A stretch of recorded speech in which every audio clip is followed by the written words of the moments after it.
Staff മുന്നേ ഉണ്ടായിരുന്നൊരു സ്റ്റാഫാണ് ലക്ഷ്മിയുടെ അവസ്ഥ കാണിച്ചിട്ട് ഒരു വീഡിയോ എടുത്തത്. അതിന്റെ പേരിലാണോ? അതിന്റെ പേരിൽ അവർ തല്ലിന്ന് പറഞ്ഞത്. അത് കൂട്ടുകാരി എന്ന് പറഞ്ഞ ഒരാളിനെ കൊടുത്തെന്ന് പറഞ്ഞു.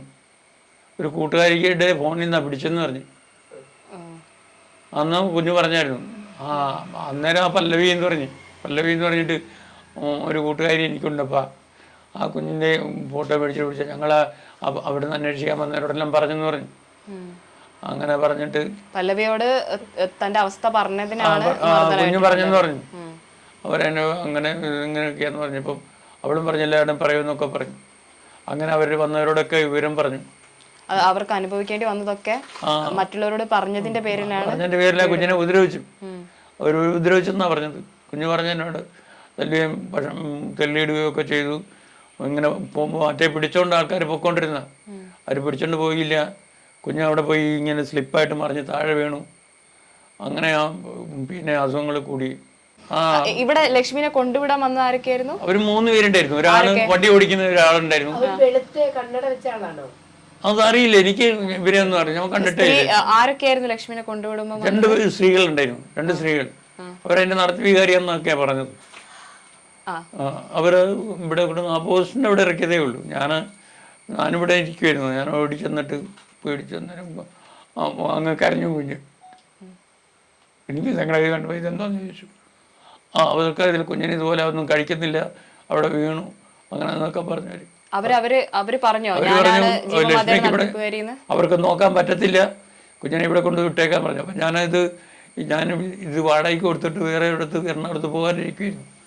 അതിൻ്റെ എഗ്രിമെൻ്റൊക്കെ എഴുതി കഴിഞ്ഞപ്പോഴാണ് ഇവർ പറഞ്ഞ് ഞാൻ കുഞ്ഞിനെ അവിടെ കൊണ്ടുവിടാൻ പോവാ, ഞങ്ങൾക്ക് നോക്കാൻ പറ്റത്തില്ല. ഈ പറഞ്ഞയാള് പറഞ്ഞത് ഇവര് ജീവമാതയുടെ നടത്തിപ്പുകാരിയാണെന്നാണ്. അതെ ആ പുള്ളിക്കാരിയാണ് പറഞ്ഞത്. ഞങ്ങൾക്ക് നോക്കാൻ പറ്റത്തില്ലെന്ന് പറഞ്ഞു. അപ്പോൾ ഞാൻ പറഞ്ഞു ഞാൻ എന്നോട് പോകാൻ തുടങ്ങുക. അത് പറ്റില്ല, ഞങ്ങളിപ്പം വരുവാന്ന് പറഞ്ഞിട്ട് 1 മണിക്കൂർ കഴിഞ്ഞപ്പോൾ അവരിവിടെ കൊണ്ടുവന്നിട്ട് പോയി. അതാണ് എൻ്റെ സംഭവം. വീട്ടിലേക്ക് കൊണ്ടുവന്നില്ല, പോയി. അല്ല, ഇവിടെ വീട്ടിൽ താഴെ ഇറക്കിയൊന്നും തന്നില്ല. റോഡിൽ അവിടെ കൊണ്ടിറക്കിയിട്ട് അപ്പം ഞാൻ ഓടിച്ചെന്നപ്പോൾ കുഞ്ഞിനെ കസാര കൊണ്ടുപോയി അതിലിരുത്തി.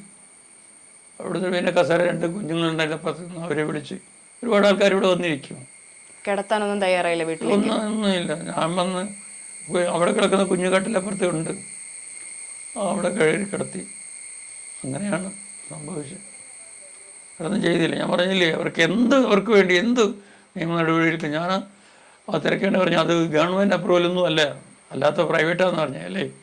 ആണോ?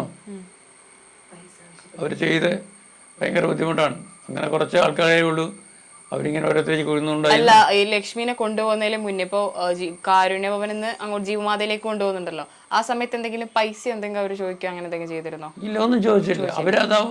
അവരിന്ന് നേരിട്ട് കൊണ്ടുപോയിരുന്നു. അപ്പോൾ അത് ആ പുള്ളിയും പറഞ്ഞില്ല, ആ പുള്ളിക്കാരനും പറഞ്ഞു അത് ഭയങ്കര ബുദ്ധിമുട്ടുള്ള ഇതാണ്, ശരിയാവില്ലെന്ന് പറഞ്ഞു. അവരെ ശരിയാക്കാൻ പറ്റത്തില്ല, കേസ് കൊടുക്കാന്ന് പറഞ്ഞു. അവരുമായിട്ട് മുടക്കാണ്, കരുണാലയവുമായിട്ട് മുടക്കാണ്. കരുണാലയത്തിൽ വൃദ്ധസാധനമാണ്, അവരുമായിട്ട് ഈ ജീവമാതക്കാര് പ്രശ്നമാണ്. ആ പുള്ളിക്ക് ഭയങ്കര ദേഷ്യമാണ് ഇവരോട് കാണുന്നത്. എന്നോട് പറഞ്ഞു കൊടുക്കാൻ. ഞാൻ പറഞ്ഞു വേണ്ട സാറേ, നമുക്ക് കിട്ടത്തില്ലല്ലോ. പോയത് കിട്ടിയില്ലെങ്കിൽ പിന്നെ നമ്മൾ എന്തിനാ എന്നെ ഓരോരുത്തരുടെ പേരിൽ ഒന്ന് വിചാരിച്ച്. ഇതിനിപ്പോൾ ആരെങ്കിലും എന്തെങ്കിലും വരാതെ ഉണ്ടെങ്കിൽ തീർച്ചയായിട്ടും നമ്മൾ തന്നെ കൊണ്ട് ചെയ്യാവുന്നതെല്ലാം ചെയ്യും.